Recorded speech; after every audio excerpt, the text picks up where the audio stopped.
رسول اللہ صلی اللہ علیہ وسلم کا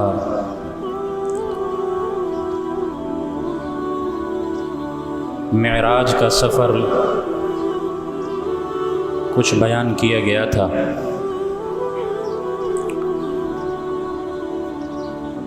اس آیت کریمہ میں بھی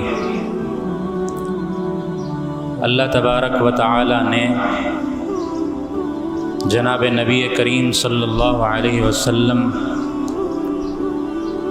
کے معراج کے سفر کا ذکر سورۃ النجم کی اس آیت میں بیان فرمایا ہے۔ لقد رأى من آیات ربہ الکبریٰ، اللہ فرماتے ہیں کہ امام الانبیاء صلی اللہ علیہ وسلم نے اپنے رب کی نشانیاں معراج کے سفر پر دیکھی۔ پچھلے جمعے یہ عرض کیا تھا کہ اس معراج کا جو سفر ہے بڑا ہی عظیم الشان سفر ہے کہ مکہ مکرمہ سے بیت المقدس تک کا جو سفر ہے وہ 1 مہینے کا سفر ہے، اور بیت المقدس سے پہلے آسمان تک 500 سال کا سفر ہے، دوسرے آسمان تک بھی 500 سال کا سفر ہے، تو 7ویں آسمان تک کتنے 100 سال کا سفر ہو گیا۔ لیکن اللہ تعالیٰ نے اپنے پیارے پیغمبر حضرت محمد الرسول اللہ صلی اللہ علیہ وسلم کو یہ معراج کا سفر رات کے تھوڑے سے حصے میں کروایا۔ سب کچھ رک گیا، سیکنڈ بھی رک گئے، منٹ بھی رک گئے، گھنٹے بھی رک گئے، اور وقت بھی رک گیا۔ اللہ نے اپنے پیارے پیغمبر صلی اللہ علیہ وسلم کو یہ مقام اور مرتبہ عطا فرمایا کہ ساری دنیا آپ کے اس سفر پر رک گئی۔ تو یہ اتنا عظیم الشان سفر ہے کہ جس میں موسیٰ علیہ السلام جب اللہ سے ہم کلام ہونے کے لیے اللہ سے ہم کلام ہوتے تھے تو آپ کوہ طور پر تشریف لے جاتے تھے، کوہ طور پر تشریف لے جاتے اور وہاں اللہ سے ہم کلام ہوتے تھے۔ اور اسی طرح حضرت عیسیٰ علیہ السلام کو اللہ نے آسمانوں پر اٹھایا، لیکن جناب نبی کریم صلی اللہ علیہ وسلم کا مقام اور مرتبہ تمام انبیاء سے افضل ہے کہ آپ کو اللہ نے عرش پہ بلایا، اور عرش پر بلا کر اللہ سے ہم کلام ہوئے، اللہ سے گفتگو فرمائی۔ تو یہ آپ کا مقام اور مرتبہ ہے۔ اس سفر کے اندر جناب نبی کریم صلی اللہ علیہ وسلم نے بہت سی قوموں کو، بہت سے لوگوں کو دیکھا جن کو ان کے برے اعمال کی وجہ سے انہیں سزا مل رہی تھی۔ ان باتوں کا جناب نبی کریم صلی اللہ علیہ وسلم نے احادیث میں تذکرہ فرمایا ہے۔ احادیث میں یہ واقعات موجود ہیں کہ انسانوں کو، اس امت کے گناہ گاروں کو ان کے اعمال کا بدلہ اللہ نے مرنے کے بعد ان پر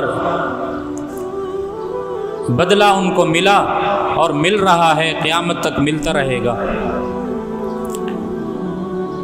تو جناب نبی کریم صلی اللہ علیہ وسلم فرماتے ہیں کہ اس سفر پر میرا کچھ لوگوں کے پاس سے گزر ہوا، اور وہ بیج ڈالتے ہیں زمین میں، بیج ڈالنے کے بعد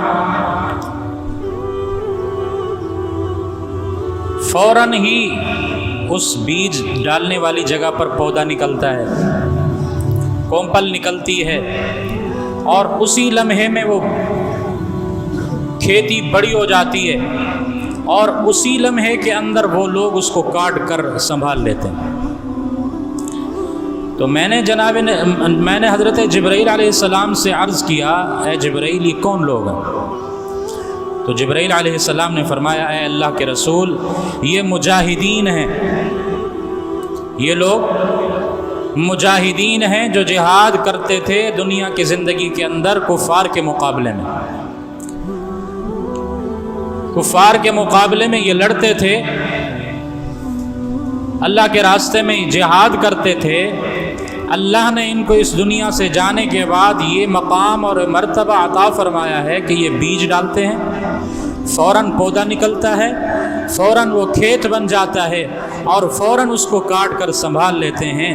یعنی جہاد کرنے والا بندہ، کفار کے مقابلے میں لڑنے والے بندے کا یہ مقام اور مرتبہ ہے کہ مرنے کے بعد، اس دنیا سے جانے کے بعد فوراً اللہ پاک، فوراً اللہ تعالیٰ اس کو بہترین بدلہ عطا فرماتا ہے۔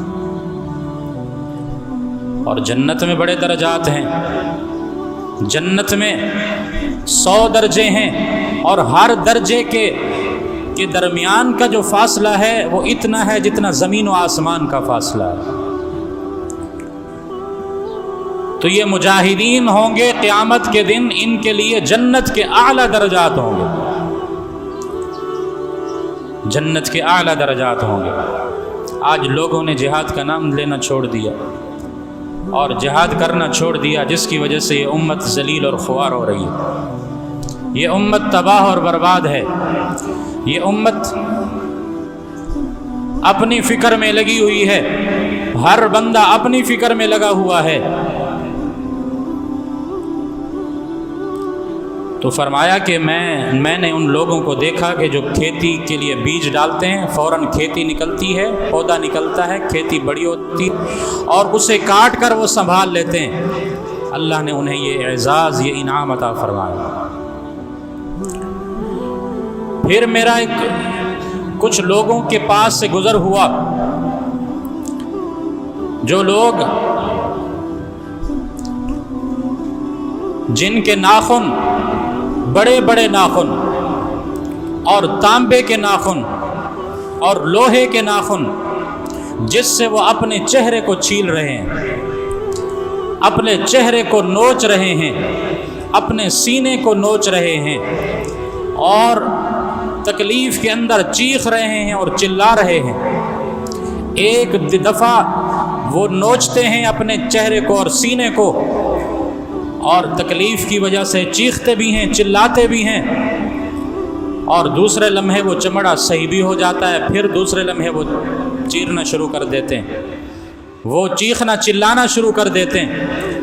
تو میں نے جبرائیل علیہ السلام سے پوچھا ہے، جبرائیل یہ کون لوگ ہیں؟ تو جبرائیل علیہ السلام نے فرمایا، اے اللہ کے رسول، یہ آپ کی امت کے غیبت کرنے والے لوگ ہیں، یہ غیبت کرنے والے لوگ ہیں جو اپنے مسلمان بھائی کی غیبت کرتے ہیں، جو اپنے مسلمان کا اس کی پیٹھ پیچھے تذکرہ کرتے ہیں، یہ وہ لوگ ہیں۔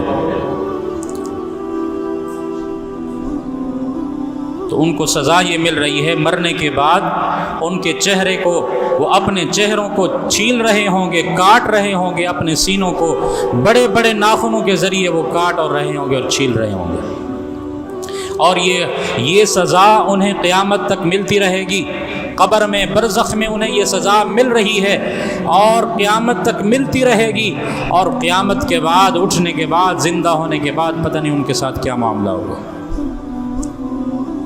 قرآن مقدس میں اللہ پاک نے سورہ حجرات میں منع فرمایا، غیبت سے منع فرمایا، اپنے بھائی کا، مسلمان بھائی کا اس کے پیٹھ پیچھے برائی کرنے سے منع فرمایا، اور فرمایا وَلَا يَغْتَبْ بَعْضُكُمْ بَعْضًا أَيُحِبُّ أَحَدُكُمْ أَن يَأْكُلَ لَحْمَ أَخِيهِ مَيْتًا فَكَرِهْتُمُوهُ وَاتَّقُوا اللَّهَ إِنَّ اللَّهَ تَوَّابٌ رَحِيمٌ۔ ایک دوسرے کی غیبت نہ کرو۔ أَيُحِبُّ أَحَدُكُمْ أَن يَأْكُلَ لَحْمَ أَخِيهِ مَيْتًا فَكَرِهْتُمُوهُ، کیا تم میں سے کوئی ایک پسند کرتا ہے کہ اپنے مردے بھائی کا گوشت کھائے؟ فَكَرِهْتُمُوهُ، اپنے مردے بھائی کا گوشت کھانا ناپسند سمجھتے ہو۔ اپنے مردہ بھائی کے گوشت کو کھانے کو ناپسند سمجھتے ہو، فرمایا جس طرح مردہ بھائی کے گوشت کھانے کو ناپسند سمجھتے ہو، اسی طرح اپنے مسلمان بھائی کی غیبت بھی نہ کیا کرو۔ واتقوا اللہ ان اللہ تواب الرحیم، اللہ سے ڈرو اور توبہ کرو، بے شک اللہ توبہ قبول کرنے والا ہے، مہربانیاں کرنے والا ہے۔ اگر تم سے غیبت ہو گئی، اگر تم سے برائی ہو گئی، فرمایا اس بندے سے معاف کروا لو، جس کی غیبت کی ہے اس سے معاف کروا لو، گناہ معاف ہو جائے گا۔ اللہ سے توبہ کر لو، اللہ تمہارے اس گناہ کو معاف کر دے گا۔ حضور اکرم صلی اللہ علیہ وسلم نے فرمایا الغیبت اشد من الزنا، غیبت کا گناہ زنا کرنے سے بھی زیادہ سخت، غیبت کا گناہ زنا کرنے سے بھی زیادہ سخت۔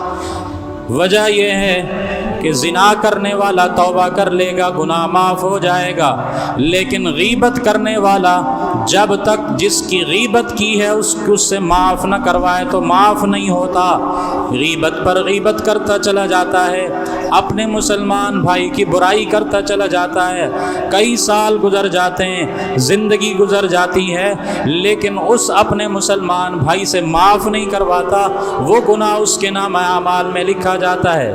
اس لیے فرمایا الغیبت اشد من الزنا، غیبت زنا سے بھی زیادہ سخت ہے۔ حضرت عقبہ بن عامر رضی اللہ عنہ فرماتے ہیں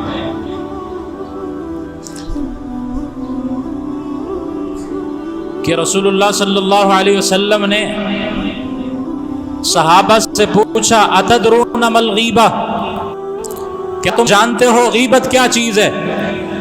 کیا تم جانتے ہو، تمہیں پتہ ہے کہ غیبت کیا چیز ہے؟ صحابہ نے فرمایا اللہ و رسولہ اعلم، اللہ اور اس کا رسول زیادہ جانتے ہیں۔ رسول اللہ صلی اللہ علیہ وسلم نے فرمایا ذکرک اخاک بما یکرہ، اپنے مسلمان بھائی کا تذکرہ ایسا کرنا کہ جس سے اگر اسے پتہ چل جائے تو وہ اسے ناپسند سمجھے۔ ہم کسی کی پیٹھ پیچھے برائی کریں، ہم کسی کی پیٹھ پیچھے اس کا تذکرہ کریں اور یہ بات اس تک پہنچے اور وہ اس کو ناپسند سمجھے، اس کو غیبت کہتے ہیں۔ صحابہ نے عرض کیا یا رسول اللہ ان کان فی اخی ما اقول، کیا جس بات کا تذکرہ ہم کر رہے ہوں کیا وہ بات اس کے اندر موجود ہو پھر بھی غیبت ہے؟ رسول اللہ نے فرمایا ان کان فی ما تقول فقد اغتبتہ، جو بات تم اپنے مسلمان بھائی کے بارے میں کہہ رہے ہو وہ برائی اس کے اندر موجود ہو تو یہ تو غیبت ہے، اسی کو تو غیبت کہتے ہیں۔ کوئی گناہ اس کے اندر موجود ہے، کوئی برائی موجود ہے اور تم نے اس کا تذکرہ اس کے پیٹھ پیچھے کیا ہے، اس کو غیبت کہتے ہیں۔ وَإِن كَانَ فِي وَإِن لَّمْ يَكُن، فرمایا اگر وہ بات اس کے اندر موجود نہ ہو، وہ برائی اس کے اندر موجود نہ ہو، ما تقولو جو تم کہہ رہے ہو، فقد بہتہ، فرمایا وہ تو پھر بہتان ہے، وہ غیبت سے بھی بڑا گناہ ہے۔ اگر وہ بھائی اس بھائی کی اس کے اندر اس کی زندگی کے اندر وہ گناہ وہ برائی موجود ہے جس کا تم تذکرہ کر رہے ہو وہ تو غیبت ہے، لیکن اگر وہ برائی اس کے اندر موجود نہیں ہے، تم اس گناہ کی اس برائی کی نسبت اس کی طرف کر رہے ہو تو یہ تو غیبت نہیں، یہ بہتان ہے جو غیبت سے بھی بڑا گناہ ہے۔ تو اس کی سزا کیا ہوگی؟ اگر گناہ معاف نہ کروایا جس کی غیبت کی ہے تو پھر مرے گا، موت آئے گی، اللہ اس کے ناخنوں کو بڑا کر دے گا تانبے کی طرح، اور قیامت تک وہ اپنے چہرے کو اور اپنے سینے کو چیلتا رہے گا اور کاٹتا رہے گا اور چیختا اور چلاتا رہے گا۔ اس لیے اس گناہ سے اپنے آپ کو بچانا چاہیے۔ ہماری مجلسیں، ہماری محفلیں دوسروں کی غیبت سے بھری ہوئی ہوتی ہیں، 2 گھنٹے 4 گھنٹے ہم آپس میں بیٹھ کر دوسروں کی برائیاں کرتے ہیں۔